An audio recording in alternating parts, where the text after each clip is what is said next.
Good evening students, कैसे हैं आप लोग। आशा अच्छे होंगे और आप लोगों की पढ़ाई अच्छे से चल रही होगी। आप सबका फिर एक बार आपके अपने ऑनलाइन प्लेटफॉर्म प्रयाग एकेडमी में स्वागत है।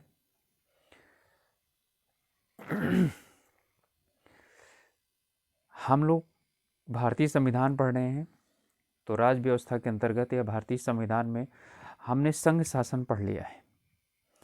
संघ में कार्यपालिका, व्यवस्थापिका और न्यायपालिका तीनों पढ़ चुके हैं। अब इसी प्रकार से हम आज राज्य शासन शुरुआत करते हैं। ठीक है, तो राज्य शासन भाग 6 मैंने शुरुआत में ही बताया आप लोगों को, और ये अनुच्छेद 152 से लेकर के 237 तक राज्य शासन की बात आती है। हम राज्य शासन में फिर उसी तरह से पढ़ेंगे जैसे पहले उसमें कार्यपालिका पढ़ा, फिर विधायिका पढ़ा, न्यायपालिका तो हम राज्य की पढ़ चुके हैं। तो राज्य की कार्यपालिका के अंतर्गत आता है, ठीक है, अनुच्छेद 153 से लेकर के 167 तक, 167 तक राज्य की कार्यपालिका। राज्य कार्यपालिका के अंतर्गत आता है राज्यपाल, मंत्रिपरिषद और जो इनको कानूनी सलाह देता है, ठीक है, वह है इनका राज्य का महाधिवक्ता। ठीक है, तो हम अब शुरुआत करते हैं राज्य की मुख्य कार्यपालिका। ठीक है, तो मुख्य कार्यपालिका में आता है राज्यपाल। ठीक है, तो इसमें हम पढ़ते हैं कार्यपालिका में राज्यपाल। ठीक है, अनुच्छेद 153 में कहा गया है, वैसे अनुच्छेद 152 में कुछ खास नहीं है, उसमें यह कहा गया है, ठीक है, कि राज्य में कार्यपालिका होगी। ठीक है, और 152 कहाँ पर नहीं लागू होगा? जम्मू कश्मीर में नहीं लागू होगा, सिर्फ ये बात थी उसमें, और कोई खास ज़्यादा नहीं था उसमें। ठीक है, तो जो यहाँ पर 152 से लेकर के आप मत समझिए कि 152 गया कहाँ। ठीक है, तो जो प्रमुख है वो यहाँ शुरुआत होता है 153 से। उसमें लिखा था प्रत्येक राज्य का एक राज्यपाल होगा, लेकिन 7वें संविधान संशोधन 1956 के द्वारा ये व्यवस्था की गई कि एक व्यक्ति एक या दो से अधिक राज्यों का भी राज्यपाल हो सकता है। ठीक है, 7वें संविधान संशोधन के पहले ऐसा कुछ नहीं था, उसमें सिर्फ था कि एक राज्य का एक राज्यपाल होगा। फिर 154 के अंतर्गत आता है राज्य की कार्यपालिका शक्ति राज्यपाल में निहित होगी। आप ध्यान दीजिएगा, सिर्फ और सिर्फ क्या चीज़ है, 101 जोड़ते चले जाइए। जो राष्ट्रपति का था सब कुछ क्या है उसी तरह से राज्यपाल में है। ठीक है, राष्ट्रपति में आर्टिकल 52 में था, यानी भारत का एक राष्ट्रपति होगा। यहाँ पर 101 जोड़ दीजिए, याद करने का ढंग बता रहा हूँ मैं आपको, तो कितना हो गया? 153। ठीक है, राज्यपाल आ गया। 54 में राज्य कार्यपालिका शक्ति राज्यपाल में निहित होगी, जिसका प्रयोग वो स्वयं या अपने अधिकारियों के सहित करेगा।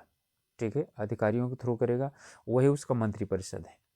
155 के अंतर्गत आता है राज्यपाल की नियुक्ति राष्ट्रपति करता है, और उसके प्रसाद पर्यंत ही वो अपने पद पर बना रहता है। ठीक है, जब राष्ट्रपति चाहे तभी क्या कर सकता है, राज्यपाल को उसके पद से हटा सकता है। ठीक है, अनुच्छेद 156 में कहा गया है कि राष्ट्रपति राज्यपाल को 5 वर्ष के लिए नियुक्त करता है। ठीक है, और यह फिर से नियुक्त हो सकता है, और इसी में ही ये समझिए कार्यकाल। ठीक है, 156(1) में है, और 156(2) में कहा गया है कि राष्ट्रपति जब चाहे तब राज्यपाल जब चाहे तो राष्ट्रपति को संबोधित करके और अपने पद से त्यागपत्र दे सकता है। इसके बाद है 157, इसमें राज्यपाल की योग्यताएं दी गई हैं कि राज्यपाल कौन सा व्यक्ति बन सकता है। तो अमूमन पहली योग्यता है कि भारतीय नागरिक हो, और दूसरी ये अप्रत्यक्ष योग्यता है कि वह उस राज्य का निवासी नहीं होना चाहिए जिस राज्य में उसकी नियुक्ति हो रही हो। ध्यान दीजिएगा, वो उस राज्य का निवासी नहीं होना चाहिए जिस राज्य में उसकी नियुक्ति हो रही होती है। ठीक है, 35 वर्ष की आयु पूरा कर चुका हो, किसी लाभ के पद पर न हो, और विधानसभा का सदस्य निर्वाचित होने की योग्यता हो उसमें। ठीक है, फिर आता है 1900, ठीक है, 159। ठीक है, यदि कहीं मैंने 1900 बोल दिया हो तो माफ़ कीजिएगा 159 इसमें राज्यपाल के शपथ की बात की गई है। मैंने आप लोगों को बताया था कि अनुसूची यानी कि शेड्यूल सेकंड में, ठीक है, सॉरी थर्ड में, तीसरी अनुसूची में शपथ का वर्णन किया गया है, लेकिन वह राष्ट्रपति, उपराष्ट्रपति और राज्यपाल का नहीं है। हर एक में मैंने आपको बताया है, ठीक है। तो यहाँ पर भी मैं आपको बता रहा हूँ कि 159 में राज्यपाल के शपथ का प्रोविज़न दिया गया है, पूरा पूरा उसका खाका दिया गया है, यानी कि उसका प्रारूप दिया गया है, और नियुक्त होने पर उस राज्य के उच्च न्यायालय के मुख्य न्यायाधीश के समक्ष अथवा वरिष्ठतम न्यायाधीश के समक्ष वो क्या करता है, शपथ ग्रहण करता है, ठीक है। और अपना त्यागपत्र वो राष्ट्रपति को समर्पित करता है। 156(2) मैंने यहाँ पर भी क्या किया है, आपको बताया है, ठीक है। 160 के अंतर्गत आता है राज्यपाल की अनुपस्थिति में, यानी 160 में है कि वहाँ पर राष्ट्रपति की अनुपस्थिति में कौन पद संभालेगा। यहाँ तो उपराज्यपाल है नहीं, तो 160 में कहा गया है कि राज्यपाल की अनुपस्थिति में उसी राज्य के उच्च न्यायालय का मुख्य न्यायाधीश, ठीक है, अथवा पड़ोसी राज्य का राज्यपाल उसके पद को धारित करता है या उसके पद को संभालता है, ठीक है। क्योंकि यहाँ पर आया है 7वें संविधान संशोधन 1956 में क्या कर दिया गया है, 1, 2 या 2 से अधिक राज्यों का भी राज्यपाल एक ही व्यक्ति हो सकता है, ठीक है। इसको वेतन और भत्ते 3,50,000 रुपये प्रति माह वेतन और कई प्रकार की सुविधाएं प्रदान होती हैं, प्राप्त होती हैं, ठीक है। फिर आता है राज्यपाल की शक्तियां एवं कार्य। राज्यपाल राज्य में राष्ट्रपति के अभिकर्ता, ठीक है, अभिकर्ता का मतलब एजेंट के रूप में कार्य करता है, ठीक है, अंग्रेजी में एजेंट आप कह सकते हैं, ठीक। इसमें आता है इसके जो कार्यपालिका शक्तियां हैं या जो इसकी जो शक्तियां हैं या जो कार्य हैं, ठीक है, वो कई भागों में बांटे जा सकते हैं, जिनमें कि पहला आता है कार्यपालिका संबंधी शक्ति। सभी शक्तियां उसी तरह से हैं जैसे राष्ट्रपति हम पढ़ चुके हैं, इसलिए इसमें ज़्यादा समझने की खास जरूरत नहीं है। मुख्यमंत्री और उसकी सलाह पर अन्य मंत्रियों की नियुक्ति, वहाँ राष्ट्रपति, प्रधानमंत्री और अन्य मंत्रियों की नियुक्ति करता है, ठीक है। महाधिवक्ता, ठीक है, वो अटॉर्नी जनरल की नियुक्ति करता है।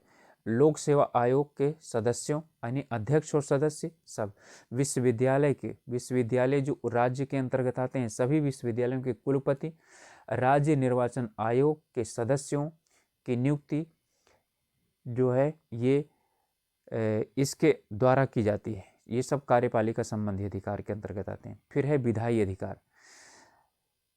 राज्यपाल विधायिका का एक क्या होता है, भाग होता है, ठीक है, यानी राज्य के शासन में विधायिका होती है, विधायिका में दो या 3 अंग होते हैं, राज्यपाल, विधानसभा, ठीक है, या राज्यपाल और विधानमंडल कह सकते हैं। विधानमंडल में विधानसभा भी हो सकती है और यानी सिर्फ अकेली, या विधान परिषद भी हो सकता है, ठीक है। जैसे उत्तराखंड में सिर्फ विधानमंडल है, उसमें सिर्फ विधानसभा है, विधान परिषद नहीं। उत्तर प्रदेश में दोनों चीज़ें हैं, विधान परिषद और विधान सभा भी है, ठीक है। तो विधानमंडल का मतलब होता है, ठीक है, जहाँ पर हैं विधान परिषद वो भी इसके सत्र को बुलाना, विसर्जित करना, ठीक है, और विधानसभा को भंग करना का अधिकार और उनको संबोधित करने का अधिकार किसको है, राष्ट्रपति को है।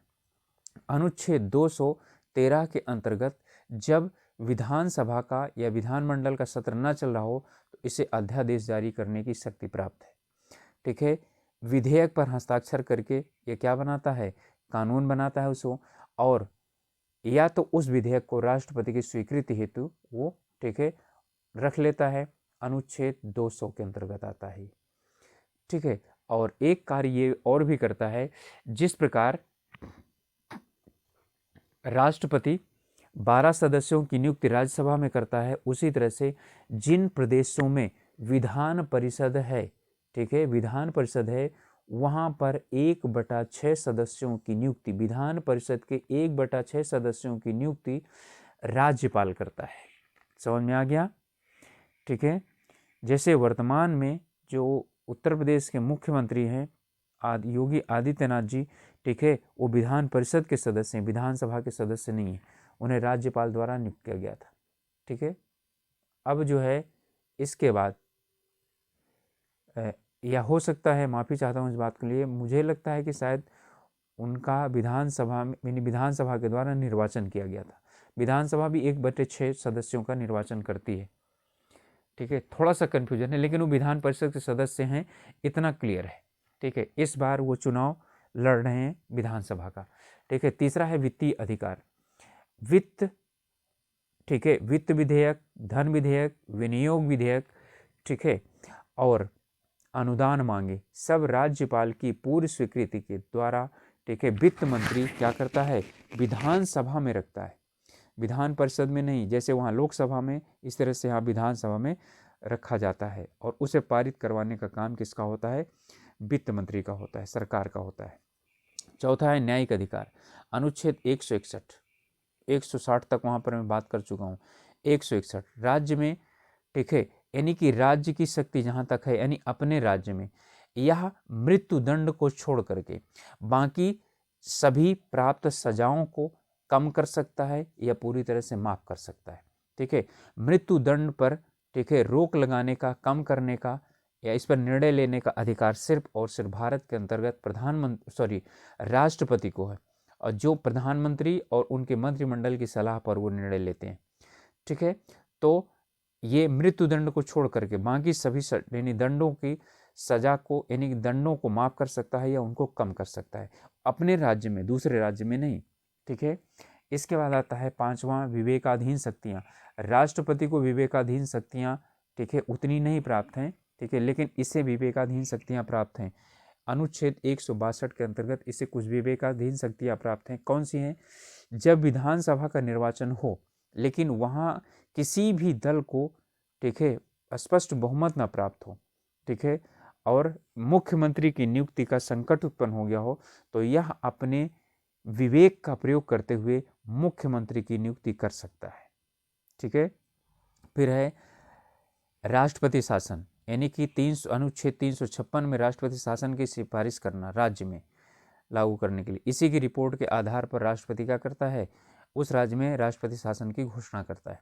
अनुच्छेद 200 के अंतर्गत विधेयक को राष्ट्रपति की स्वीकृति हेतु क्या करना, आरक्षित करना, यानी कि किसी भी विधेयक को राज्यपाल क्या कर सकता है, बिना कारण बताए हुए अनुच्छेद 200 के तहत, ठीक है, राष्ट्रपति की स्वीकृति के लिए आरक्षित कर सकता है, ठीक है, उसे अपने पास रख सकता है, ठीक है। अब इसके बाद आता है राज्यपाल के कुछ विशेषाधिकार हैं या कुछ उन्मुक्तियां हैं, ठीक है। तो जो राज्यपाल है उसे पद पर रहते हुए उसे गिरफ्तार नहीं किया सकता है, ठीक है। पद पर रहते हुए उसको कोई भी जो उसने कर्तव्य किया है, ठीक है, जो शक्तियों का प्रयोग किया है, उसके खिलाफ किसी भी न्यायालय में सुनवाई नहीं की जा सकती है, ठीक है। पद से इतर, यानी पद पे रहने के पहले अथवा पद पर रहने के बाद के जो कार्य उसने किए हैं, ठीक है, उन पर यदि कार्यवाही की जानी होती है तो उसे 2 माह पहले सूचित करना जरूरी होता है, ठीक है।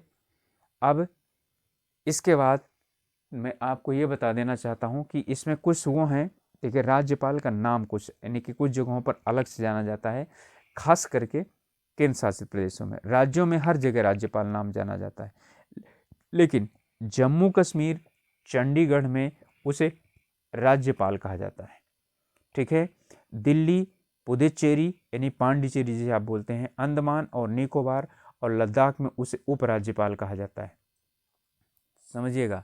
लक्षद्वीप, दादरा नगर हवेली, यहाँ इसे प्रशासक कहा जाता है, प्रशासक के नाम से जाना जाता है, ठीक है। तो स्टूडेंट्स, मुझे लगता है कि राज्यपाल के विषय में, और इसके अलावा कुछ है ही नहीं राज्यपाल में, ठीक है। 153 से लेकर के अनुच्छेद 162 तक, 153 से लेकर के 162 तक मैंने सब कुछ इसमें आपको बता दिया है, ठीक है। 163 से, ठीक है, मंत्रिपरिषद शुरू हो जाती है। इसकी नियुक्ति, कार्यकाल, योग्यताएं, ठीक है। एक बात ध्यान रखिएगा, 5 वर्ष के पहले कभी भी राष्ट्रपति इसका क्या कर सकता है, ट्रांसफर कर सकता है। वैसे एक बार नियुक्त होने पर वो उस राज्य में 5 वर्ष तक कार्य कर सकता है, ठीक है। इसके कार्य के लिए क्या चीज़ है, यानी कि कार्यकाल में कोई निश्चितता नहीं है, अनिश्चितता है, ठीक है। कई राज्यपाल आप लोगों ने देखे होंगे बदल गए, जैसे कि जम्मू कश्मीर के प्रथम राज्यपाल कौन थे, मुर्मू थे, उन्हें क्या किया गया, 1 डेढ़ साल के बाद ही तुरंत हटा दिया गया, ठीक है। और उन्हें क्या बना दिया गया, आप लोग मुझे कमेंट करके बताएंगे, ठीक है। जो उसके राज्यपाल थे, ठीक है, मुर्मू जी जम्मू कश्मीर के पहले राज्यपाल थे, उन्हें वर्तमान में किस पद पर नियुक्त किया गया है, ये बताइए। ये जीएस का क्वेश्चन है, ठीक है। उसके अधिकार और उसकी शक्तियाँ, कुछ उसके विशेषाधिकार या उन्मुक्तियाँ, ये सभी चीज़ें मैंने आप लोग पढ़ा दी। और नहीं, यदि आपको अभी भी समझ में आया है तो इतनी सरल तरीके से मैंने समझाया है, बहुत टू द पॉइंट, इधर उधर और कुछ नहीं। आप लोग इसे 1-2 बार और अच्छी तरह से क्या कर लीजिए, फिर से सुन लीजिए, अच्छी तरह से आपको सब कुछ याद हो जाएगा, ठीक है। तो अब हम मिलेंगे अगली वीडियो में, तब तक के लिए आप लोग अपना ध्यान रखिए, अपनी पढ़ाई कीजिए। और आप लोगों से रिक्वेस्ट है कि इसे लाइक कीजिए, शेयर कीजिए, और सब्सक्राइब यदि अभी तक नहीं किया हो तो चैनल को सब्सक्राइब कीजिए, ठीक है। अपनी पढ़ाई कीजिए, फिर मिलेंगे अगली वीडियो में, तब तक के लिए गॉड ब्लेस यू।